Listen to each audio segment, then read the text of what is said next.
Hola a todos. Comenzamos entonces a ver los elementos de Prolog de primer orden, Prolog puro por llamarlo de alguna manera, porque por el momento no vamos a agregar ninguna de las propiedades o ninguna de las facilidades de tipo extralógico. Bueno, una de las primeras cosas que vamos a ver es este lenguaje nos permite una rápida y apretada definición utilizando una gramática de Backus-Naur. Básicamente un programa es una secuencia de cláusulas donde, bueno, el asterisco representa el operador de clean, pero para uno o más elementos. Una cláusula es una secuencia que puede tener o bien reglas o bien hechos. Un hecho es un átomo. Un átomo es un predicado solo en el caso de tratarse de una proposición o un nombre de predicado seguido de una lista de argumentos entre paréntesis. Mientras que una regla es cabeza, luego literalmente el símbolo dos puntos guión y luego un cuerpo, seguido también literalmente de punto. ¿Sí? Tengan en cuenta que todo lo que está dentro de este símbolo ya sabemos que es una palabra formal, mientras que todo lo que está fuera de las palabras formales se debe tomar en forma literal en esta gramática. Bueno, una cabeza es un átomo, un cuerpo es una secuencia con uno o más átomos, una lista de argumentos es una secuencia con uno o más términos y un término puede ser una variable, una constante o una función aplicada a una lista de argumentos. Es realmente interesante que tengamos un lenguaje de programación que se pueda definir con una gramática relativamente simple y relativamente corta, ¿no es cierto? Esto también es una de las ventajas que hace de Prolog un lenguaje sobresaliente. Bueno, una de las primeras cosas que uno aprende a hacer en Prolog es lo que se llama la programación de la base de datos. En este caso lo que estamos haciendo es declarar un predicado padre, en este caso por extensión. Es una declaración extensiva o una definición extensiva de un conjunto de cláusulas como un conjunto de hechos. Fíjense que ninguna de estas tiene variables. Entonces, bueno, definimos a nuestra relación padre por extensión, indicando cuál es el conjunto de individuos, de pares de individuos en realidad, a los cuales esta relación aplica o para la cual esta relación es verdadera. Entonces, Juan es padre de José, Juan es padre de Pedro, Juan es padre de María, y así nomás. Una vez que tenemos la base de datos cargada, una cosa que yo siempre les recuerdo es esto que tenemos acá, lo copy-pasteamos a un archivo .pl y esto arranca siendo un programa. Los ejemplos, salvo errores o salvo cuestiones sintácticas que por ahí hemos cometido, lo que está en el apunte, ustedes lo copy-pastean a un archivo de extensión .pl como texto ASCII plano y sale andando como un programa sin ningún tipo de inconveniente. Luego, si ustedes van al compilador y empiezan a hacerle consultas, le preguntan, ¿es Juan padre de José? La respuesta será sí. ¿Es Juan padre de Luis? La respuesta será no. Fíjense que puedo hacer consultas más interesantes utilizando una variable dentro de la consulta. Sí, esto va a funcionar porque el algoritmo tiene incorporada la sustitución, la unificación en realidad, entonces va a buscar sustituciones de variables por término en el programa, entonces va a ir al programa y se va a fijar en qué sustitución de variable por término puede unificar, y de todas las que hay, en el único caso en el que puede unificar es cuando está José como segundo argumento de la relación padre, porque en cualquier otro caso la unificación entre términos constantes diferentes es imposible. Bueno, una consulta como esta se puede interpretar, la podemos decir en forma un poco más semántica, un poco más castellana. ¿Cuál es el individuo X que está en la relación padre con el individuo José? O sea, ¿cuál es el padre de José, básicamente? Bueno, podemos hacer otro tipo de consultas poniendo el término variable en el segundo argumento, en cuyo caso lo que estaríamos preguntando, ¿de quién es padre Juan? Entonces hace la primera sustitución de variable por término que le permite unificar en el programa, en este caso sustituir a X por José.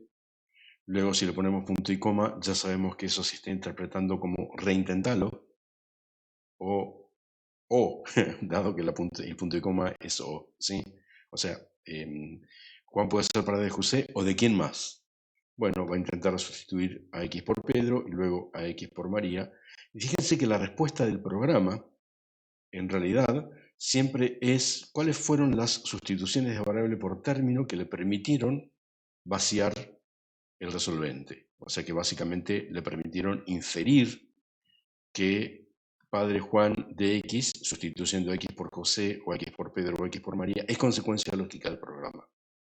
O bien, más semánticamente, el agregado de no padre de Juan de José o no padre Juan de Pedro o de María, ese agregado generaría la cláusula vacía o sería inconsistente con el programa. El programa es una lista de hechos, así que básicamente con encontrar un par de hechos contradictorios ya sabemos que son literales complementarios y ya sabemos que eso nos permite generar la cláusula vacía. Así que en esta parte la semántica, por decirlo de alguna manera, lo que estamos haciendo es bastante fácil, es bastante rápido. Bueno, podemos hacer la consulta más general posible, que sería padre XY, que sería, bueno, dame todos los pares de individuos tal que el primero está en la relación padre con el segundo. Entonces le voy dando punto y coma, punto y coma, punto y coma, y me va dando todas las sustituciones de individuos por término que nos permite recorrer la extensión del predicado padre. Bueno, agregamos otra relación, esto es lo mismo, solamente que el nombre de la relación es otro. Yo muchas veces digo, y por ahí me estoy anticipando algo que va a aparecer más adelante en el apunte, ustedes pueden hacer una correlación bastante adecuada entre lo que está ocurriendo acá y, por ejemplo, SQL. O sea, podemos pensar que madre o padre son tablas. Entonces, cuando estamos haciendo X en alguno de los atributos, estamos haciendo un select. Y de esa manera, básicamente lo que estamos pidiendo, por ejemplo, cuando hicimos esta consulta, es el select X en el primer individuo y select Y en el segundo individuo from padre. Bueno, ahora vamos a ver una cosa muy interesante, que es, yo puedo hacer una consulta conjuntiva y de esa manera le puedo decir que me diga cuál es el padre de un individuo y la madre de ese individuo.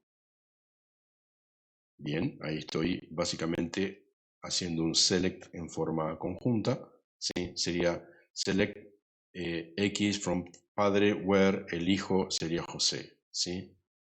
Una cosa por el estilo. Ahora puedo preguntarle una cosa más interesante. ¿Cuáles son todas las parejas de padres? ¿Cuáles son todas las parejas que han tenido algún hijo? En ese caso, fíjense que lo interesante es, yo estoy utilizando una variable para el segundo elemento en ambas relaciones y estoy forzando a que ese individuo sea el mismo porque tiene el mismo nombre de variable. El intérprete, después vamos a verlo, el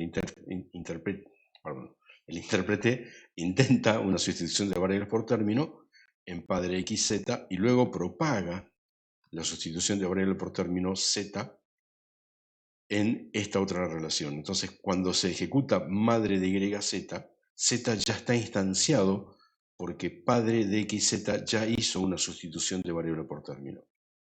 Si madre fracasa porque no encuentra una sustitución de variable por término para y que sea consistente con la sustitución de variable por término para z, entonces eso fuerza a que padre de xz se recalcule y se busquen nuevas sustituciones de término por x y de término por z, y de esa manera se van generando todas las posibles soluciones que vemos acá.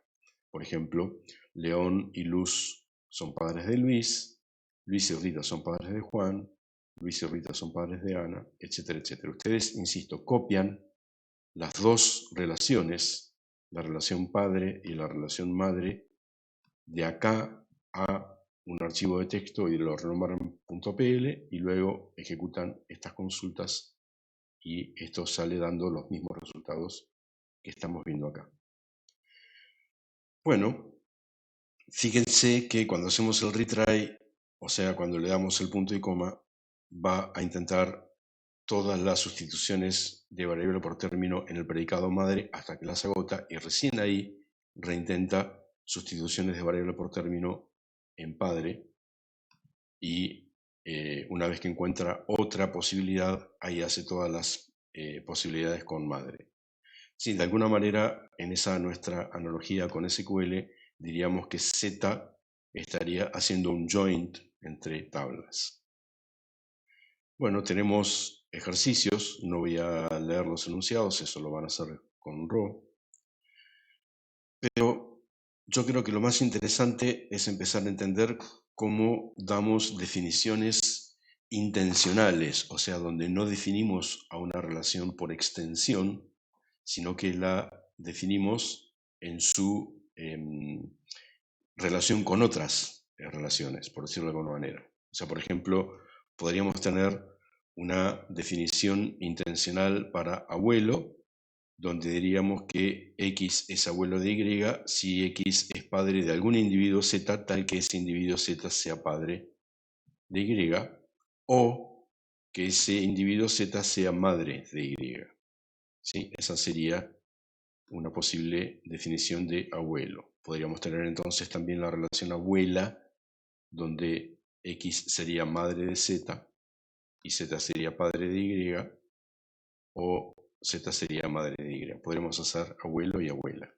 A eso lo denominamos definición intencional porque no estamos diciendo la extensión del predicado, no estamos diciendo la extensión de la relación, sino que estamos dando cuáles son las condiciones que tiene que tener un par de individuos para pertenecer a esa relación, y esas condiciones están en pertenencias a otras relaciones.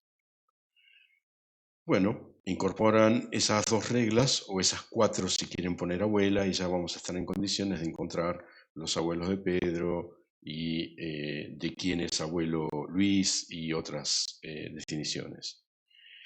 Esto es interesante porque, bueno, básicamente nos estamos dando cuenta en este punto que estamos utilizando los mismos nombres de variables, aunque esta regla podría tener variables totalmente diferentes en nombre, mientras que se respete que el primero acá y el primero acá hacen el mismo, que el primero acá, el último acá y el último acá hacen el mismo, y que el último acá sea el primero acá. O sea, si las variables se llamaran XA, YA, XA, Z, etcétera, etcétera, no había problema. O sea, esto nos está hablando de alguna manera de lo que es el binding dinámico. O sea, esto no se compila y no hay un chequeo estático de las dependencias, sino que eso ocurre en forma dinámica mientras el programa se ejecuta.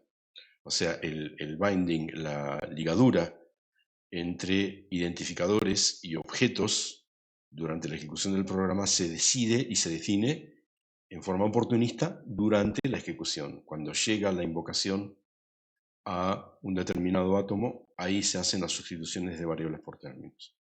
Ahora bien, cuando esas sustituciones de variables por términos están refiriéndose a variables que ocurren en una cláusula, entonces ese binding tiene validez para toda la cláusula. O sea, cuando se está ejecutando esta reducción, o sea, cuando este es el átomo seleccionado del resolvente para ser reducido, entonces ahí estamos forzando a que de ahora en adelante todas las sustituciones de variable por término dentro de este ámbito sean la misma.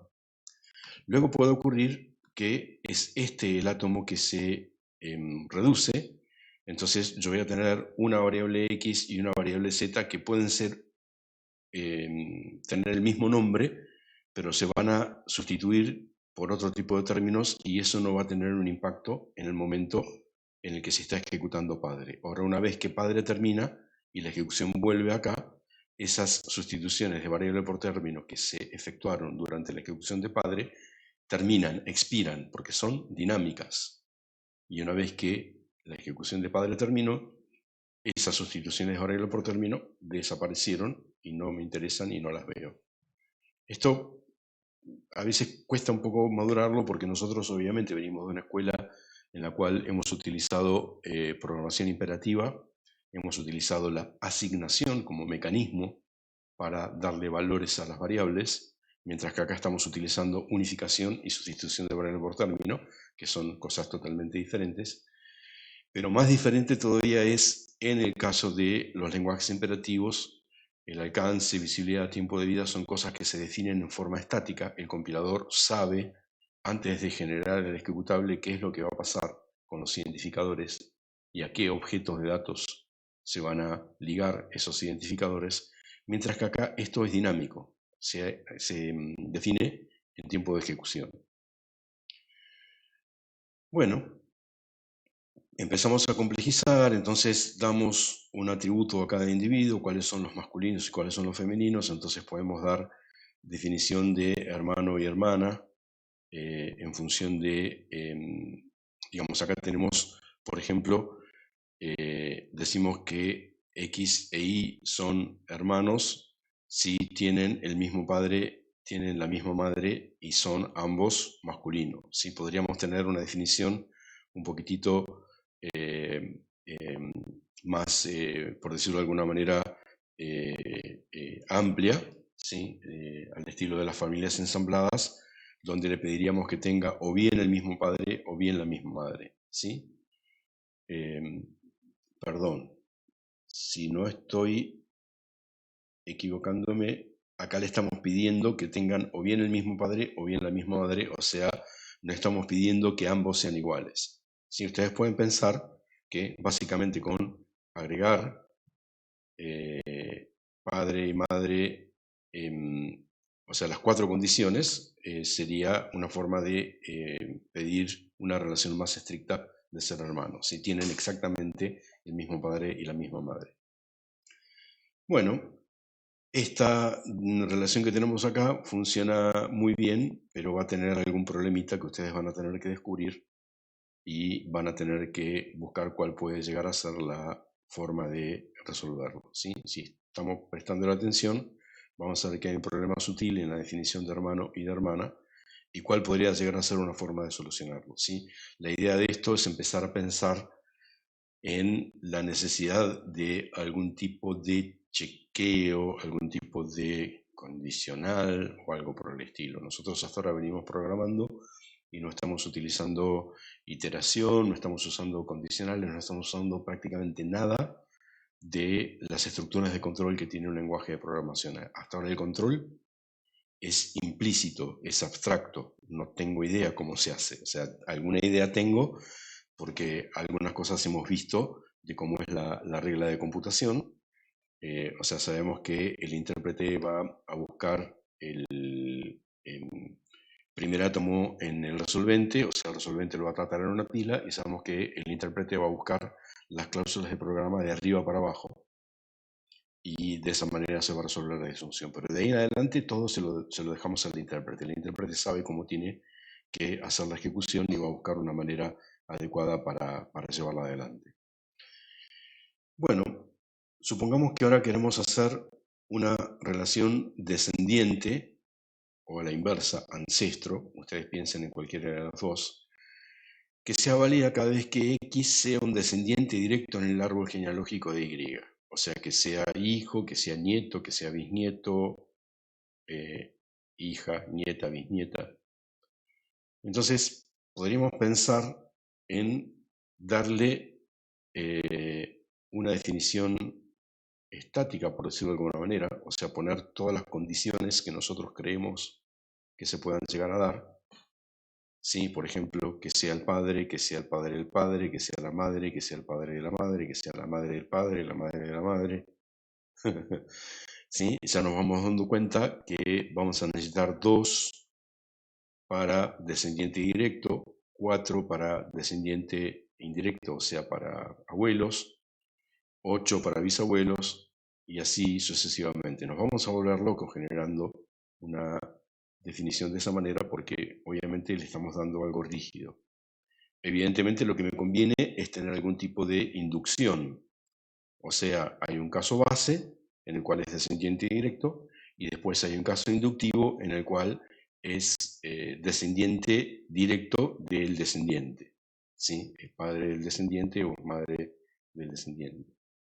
Este tipo de reglas se denominan recursivas.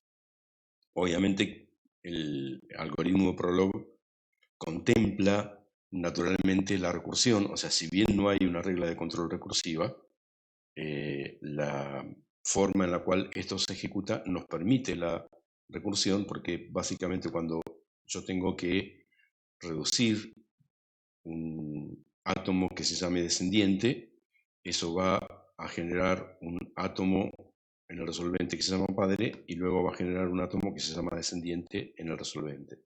Se resolverá este primero y luego se resolverá este que está acá. Sí, obviamente, si la recursión está bien expresada, esto va a funcionar bien. Si la recursión está mal expresada, esto puede entrar en un ciclo infinito.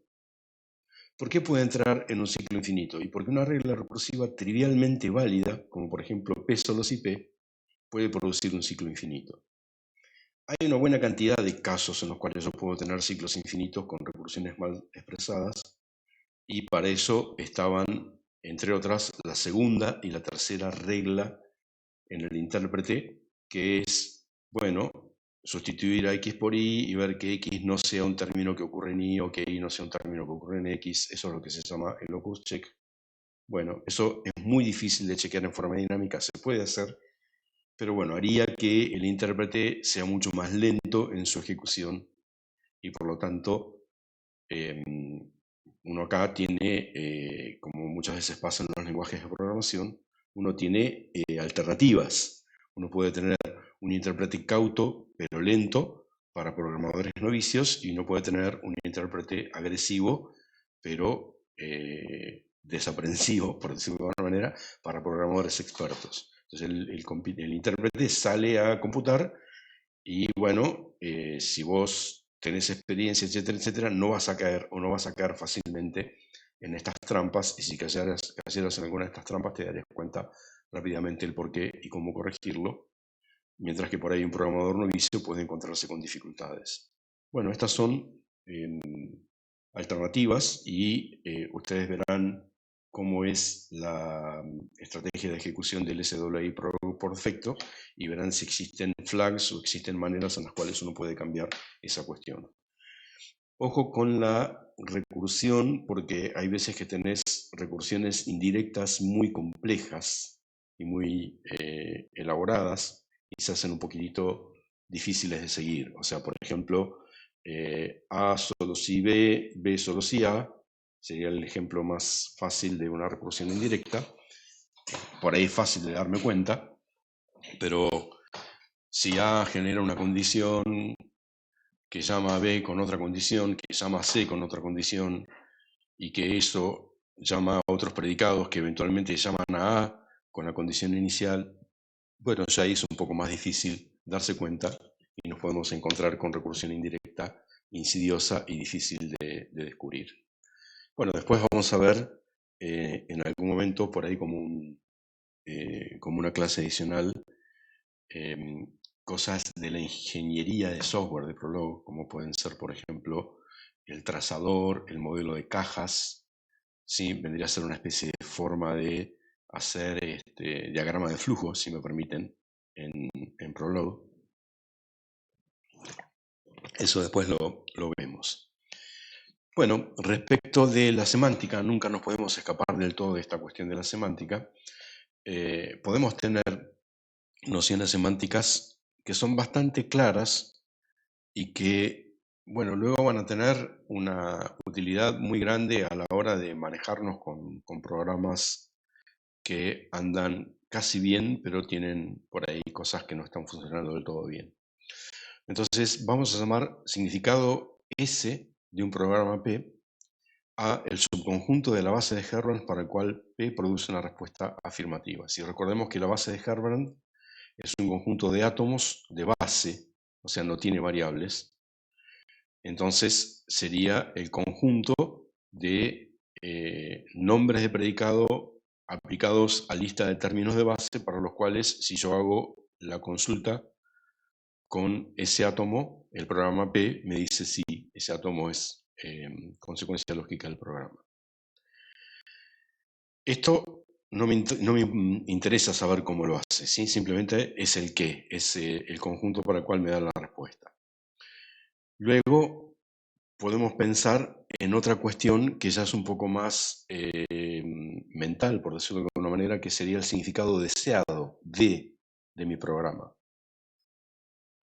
D es lo que yo tengo en mente y también es un subconjunto de la base de Herrmann, que es el subconjunto para el cual yo espero que el programa me dé una respuesta afirmativa. Bueno, si DDP está propiamente incluida en SDP, entonces vamos a decir que nuestro programa es completo. ¿Eso qué quiere decir? Quiere decir que todas las respuestas esperadas por mi programa son generadas por mi programa. Y si ocurre lo contrario, si SDP está propiamente incluida dentro de DDP, entonces decimos que nuestro programa es correcto. ¿Eso qué quiere decir? Quiere decir que toda aquella respuesta computada por el programa está dentro del modelo mental de lo que yo tenía como respuesta correcta del programa. Obviamente que nuestro objetivo es tener programas que sean correctos y completos, o sea que DDP y SDP coincidan. Esto no siempre ocurre, entonces lo interesante es, si el programa es completo, entonces yo simplemente lo que tengo que hacer es encontrar algún átomo de la base de Herrmann para el cual no sea correcto, ¿sí? Porque puede ser completo pero no correcto, y a partir de ahí desandar el camino computacional y ver cuál es la cláusula que está mal escrita. O a la inversa, si el programa es correcto pero no es completo, entonces puedo ver cuál es un átomo de la base de Herrmann que el programa no me está cubriendo y ver cuál podría llegar a ser el predicado que necesito que vaya desde la respuesta computada del programa hacia esa respuesta deseada que no está siendo cubierta.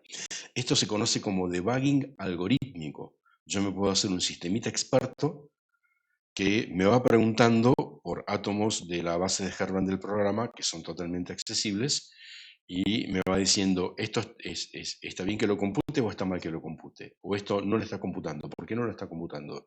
Entonces el sistema experto va guiando a nuestra ejecución del programa y empieza a hacer sugerencias, empieza a decir, bueno, si tal átomo está bien y tal átomo está mal, y vos tenés una regla que tiene el primero como antecedente y al segundo como consecuente, entonces claramente esa regla tiene algún problema, ¿sí? Revisarla y corregirla.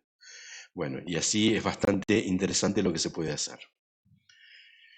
Bueno, vimos entonces que como estamos utilizando la lógica y estamos utilizando la inferencia lógica, nuestro intérprete sigue la inferencia lógica y por lo tanto no nos tenemos que ocupar del control. El intérprete va a utilizar un mecanismo de resolución como fundamento para el control y por lo tanto no tenemos estructuras de control explícitas. El intérprete se encarga de ejecutar el control de la manera en la que le resulte más adecuado. Bueno, necesitaremos estructuras de datos. Sí, es cierto, pero las estructuras de datos que tenemos en principio son las estructuras de datos de la lógica, o sea, relaciones, básicamente. Bueno, no hay problema. Utilizamos relaciones para declarar cosas. O sea, yo declaro, por ejemplo, que existe una resistencia entre dos nodos, ¿sí? El nodo BCC por alimentación y el nodo N1 por nodo 1 o lo que sea, ¿sí? Fíjense aquí, el circuito esquemático no está en el apunte, lo tendríamos que incluir, pero bueno, lo ponemos acá, le sacan una foto. Entonces, básicamente lo que voy a decirle es una descripción extensional de los componentes circuitales de este circuito. Entonces voy a decir, hay una resistencia entre BCC y el nodo 1, hay una resistencia entre BCC y el nodo 2, hay un FET, un transistor, ahí voy a darle la relación, se la voy a dar primero el gate, luego el drain, luego el source, o sea, empiezo por lo que sería la compuerta, luego por el drenaje y finalmente por la fuente. Entonces voy a decir que hay un FET entre N2, N1 y tierra, hay un FET entre N3, N2 y N4, y hay un FET entre N5, N4 y tierra. Bueno, eso es lo que tenemos acá. En realidad es gate, drain, source, así que le dije los nodos en un orden inadecuado es entre n2 tierra y n1, n3, n4, n2, n5 tierra, n4. Bueno, lo revisan y corrigen lo que yo les dije mal. Bueno, luego empezamos a definir relaciones intencionales. O sea, por ejemplo, puedo definir una relación, hay un inversor entre un nodo de entrada y un nodo de salida, si hay un FET entre el nodo de entrada tierra y el nodo de salida, y hay una resistencia entre alimentación y salida. Esta es una relación abstracta. El nodo de entrada y el nodo de salida yo no los conozco. Lo único que es rígido en esta relación es, bueno, el source, la fuente del FET, tiene que estar en tierra y la resistencia tiene que estar colgada de la alimentación. ¿Sí? Básicamente me está hablando, si quisiéramos, en el caso concreto de este circuito, de esta parte del circuito, en la cual, como dice acá, tengo la entrada en N2, la fuente en tierra, la salida en N1 y una resistencia que va de la salida a la alimentación. Entonces, ya estamos viendo que esto forma parte de un inversor, pero por ejemplo, esta parte del circuito no es un inversor porque N4 no es tierra, sino que está conectado a otros componentes. Bueno, luego tenemos otra definición genérica que me dice que hay una compuerta NAND, o sea, una AND negada, entre la entrada 1, la entrada 2 y la salida, donde E1, E2 y salida son nodos, obviamente. Si hay un FET que tiene la compuerta en E1, la fuente en tierra y el drenaje en X, hay un FET que tiene la compuerta en E2, la fuente en X y el drenaje en salida, y hay una resistencia entre la alimentación y salida. Y finalmente tenemos una tercera relación que llamaríamos compuerta AND entre el nodo de entrada 1, el nodo de entrada 2 y la salida. Si hay una NAND entre el nodo de entrada 1, el nodo de entrada 2 y X, y un inversor entre el nodo X y el nodo salida. Esto es genérico, o sea, yo en vez de darle este circuitito que tenemos acá, le doy un enorme circuito lleno de resistencias y de transistores, y el tipito va a empezar a hacer la misma inferencia que hizo hoy con padre, madre, abuelo, descendiente, y me va a encontrar, si eso es lo que yo le pido, por ejemplo acá, le pido, por favor, fíjate, para qué nodos X, Y, Z hay una compuerta AND, y me dice, bueno, la entrada es N3, la segunda entrada es N5 y la salida es N1. ¿Sí? Si yo tuviese más transistores y resistencias, buscaría en qué otras condiciones se cumple. Y si yo tuviese, por ejemplo, OR, XOR u otras compuertas lógicas, las defino en forma intencional y de esa manera el intérprete me las resolvería. Esto que estamos diciendo es realmente muy interesante porque básicamente nos muestra cómo la definición intencional de relaciones es lo más modular que nos podamos imaginar. O sea, yo básicamente estoy definiendo la relación inversor y la tiro a la olla. La relación NAND y la tiro a la olla, la relación AND y la tiro a la olla, y después delego en el algoritmo de sustitución, o sea, en el procedimiento de unificación, que me sustituye variables por términos, donde los términos pueden a su vez ser variables, y de esa manera se propaga el binding. Estoy delegando por completo en el algoritmo de unificación la manera en la cual se van a ensamblar estos módulos y van a generar entre ellos soluciones adecuadas. O sea, esto es lo más reutilizable y lo más portable que podamos concebir en los lenguajes de programación. ¿Qué tiene de insatisfactorio? Bueno, me dice cuáles son los nodos, pero no me da el porqué, no me permite generar una explicación. Entonces ahora vamos a ver un pequeño hack que básicamente nos permite hacer que la computación, a medida que va progresando, vaya generando una estructura que se va conformando en forma dinámica y después me devuelve la estructura, y luego yo, mirando la estructura o haciendo algún tipo de parsing, me doy cuenta qué fue lo que fue computando. Entonces lo que vamos a hacer ahora es darle rótulos a los componentes. A una de las resistencias la vamos a llamar R1, a uno de los FETs los vamos a llamar T1, tal cual están rotulados aquí en este diagrama. Entonces esta resistencia que estaba entre N1 y BCC la llamamos R1, este transistor que estaba entre N5 y N4 lo vamos a llamar T3 y así con todos los componentes. Bueno, luego entonces cuando tenemos una relación intencional, en este caso inversor, lo que vamos a hacer va a ser recolectar el rótulo de cada uno de los componentes y con ese rótulo vamos a propagar esa información a una estructura que nosotros la definimos, ¿sí? Se puede llamar como nosotros querramos. Yo acá le puse inf para que no sea inversor, pero fíjense que acá, por ejemplo, se llama NAND y eso no colisiona con este NAND. Ahora vamos a decir por qué, pero puede tener un nombre totalmente arbitrario. Entonces, básicamente lo que va a ocurrir es la ejecución de inversor con rótulos es la misma que la ejecución de inversor sin rótulos, solamente que ahora tenemos un parámetro adicional para cada uno de los átomos.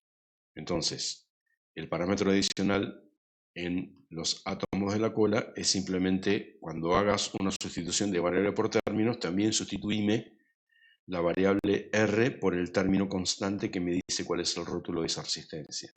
Y sustituime la variable T por el rótulo del transistor por el cual estás sustituyendo.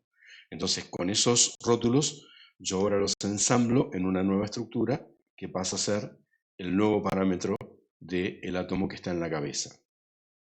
Esto es interesantísimo porque está mostrando que la circulación de la información, lo que nosotros muy crudamente llamaríamos pasaje de parámetros, aunque esto es un mecanismo mucho más complejo y mucho más elaborado que el pasaje de parámetros que tenemos en los lenguajes imperativos, ese pasaje de parámetros puede ser de la cabeza a la cola de la regla, de la cola a la cabeza, de un átomo de la cola a otro átomo de la cola, pero pasando por la cabeza. O sea, esto es full duplex. Podemos estar pasando información de un lado para otro sin ningún tipo de conocimiento previo. En forma dinámica, el intérprete se va a dar cuenta si para esa activación del predicado la información va de los parámetros de la cola a los parámetros de la cabeza, o de los parámetros de la cabeza a los parámetros de la cola, o circula de alguna manera, o se llama recursivamente. ¿Sí? Esto como mecanismo de pasaje de parámetros es muchísimo más poderoso que el pasaje de parámetros por valor o por referencia que nosotros conocemos. Este es en realidad el pasaje de parámetros que tenía el Algol 60 original, que quedó en el olvido, fue una mala decisión, se fue al Algol 68 y eso, bueno, generó un cisma realmente muy importante y generó una, según algunos analistas, una falsa eclosión de los lenguajes de programación, porque empezaron a aparecer a partir de ahí lenguajes al estilo C, que son muy eficientes, pero que tienen un vuelo conceptual dudoso. Sí, el vuelo conceptual que tienen es bajito y la correctitud formal que tienen es dudosa. Entonces, bueno, hay mucha gente purista que dice que eso fue un paso en falso y que generó una industria del software muy prolífica, pero que luego se encontró con la crisis del software, que ustedes estudiaron o estudiaron en algún punto de la carrera, y si no tienen la menor idea de qué se trata la crisis del software, me avisan y hacemos también una pequeña clasecita hablando de la crisis del software, que fue lo que ocurrió y cuál es la relación. O sea, parece mentira. Estamos hablando de pasaje de parámetros.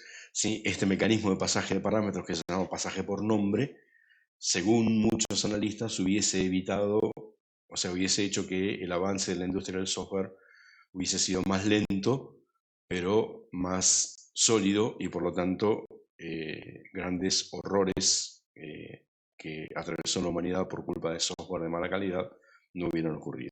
Es cuestión de opinión. Bueno, yo les decía en este caso que no me importa que el nombre del átomo que estamos utilizando como primer parámetro sea el mismo que el nombre del predicado que lo contiene. Acá, básicamente, uno podría decir, bueno, está bien, NAND de 3 se refiere a el rótulo de la compuerta NAND, mientras que NAND de 4 se refiere a la definición intencional de una compuerta NAND. Sí, es cierto, pero no es porque este NAND sea de heredad 3 y este NAND sea de heredad 4 que nunca se chocan. En realidad nunca se chocan porque este NAND de heredad 3, 4 o la que sea es dato, porque está dentro de una lista de parámetros, mientras que este NAND de heredad 3, 4 o la que sea es programa, porque es el nombre de una relación. Son cosas, en principio, diferentes. Una cosa es una relación como parámetro, en la cual esa relación es un dato, y otra cosa es una relación como predicado, en la cual esa relación es programa. ¿Sí? Esto es interesante porque, bueno, después vamos a ver un mecanismo que permite que el dato se transforme en programa o el programa se transforme en dato, y tenemos un escándalo conceptual que es extraordinario, que se denomina metaprogramación, que básicamente, como su nombre lo indica, nos permite pasar trozos de código como parámetro, ¿sí? Esas cosas que ahora están tan de moda, que se llaman serialización, etcétera, etcétera, bueno, estaban en Prolog en la década del 70. Y esas cosas que se llaman metaprogramación, o singleton, o introspección, reflexión, etcétera, etcétera, que la gente de Java 2 o de C Sharp, etcétera, etcétera, las muestran como grandes avances, estaban en Prolog desde la década del 70. Yo a veces digo esto porque, bueno, no soy, creo, una persona muy fanática. Puedo tener algunos fanatismos con algunas cosas, pero en lo que es tecnología soy pragmático. ¿Sí? Nuestro grupo hace investigación, desarrolla cosas, etcétera, etcétera, y bueno, hasta hace muy poco tiempo utilizábamos Qt, C++ Qt, y ahora estamos usando Python. No usamos Prolog para desarrollar, porque está claro que no es el contexto adecuado, pero sí es adecuado para pensar.